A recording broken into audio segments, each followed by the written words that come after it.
तजलिन ऐं बरकतुन जो ज़हूर, तजलियूं ऐं बरकतूं उन्हनि जो ज़हूर।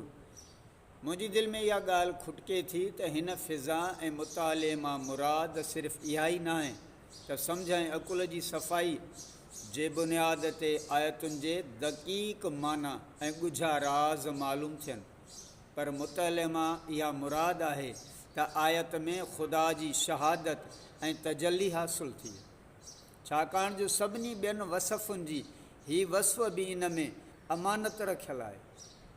इन लाइ आयतुनि सगुरनि जी तिलावत करणु ऐं ॿुधण सां नयनि नयनि इलाही तजलिन जो ज़हूर थिए थो ऐं इन लाइ अहिड़ा आईना ठहनि था जे उन अज़मत ऐं जलाल खे ज़ाहिर कनि था।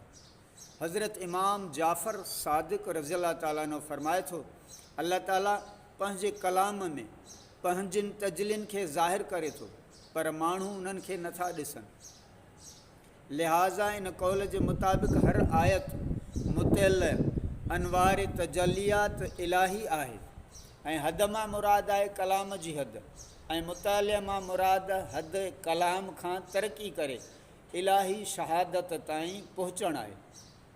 हज़रत इमाम जाफ़र सादिक़ रज़ी अल्लाह ताला अन्हु खां हीअ बि मनक़ूल आहे त हू हिकु दफ़े निमाज़ में गश थी किरी पियो।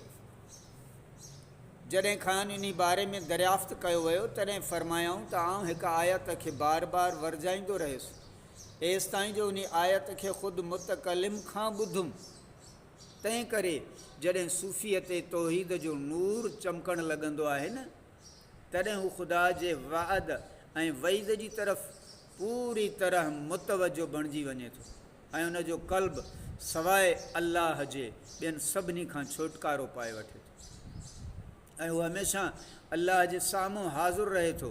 उन वक़्तु हुन जी ज़बान तिलावत करण में रहे थी ऐं हज़रत मूसा अलैहिस्सलाम जे इन मुबारक वण वांगुरु थी वञे थो, जितां अल्लाह ताला हज़रत मूसा अलैहिस्सलाम सां ख़िताब कंदे हीअ चयो त आउं अल्लाह आहियां।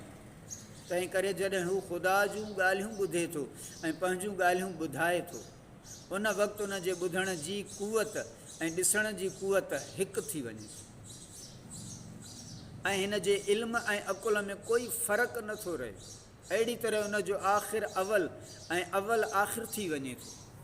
सुभान अल्लाह।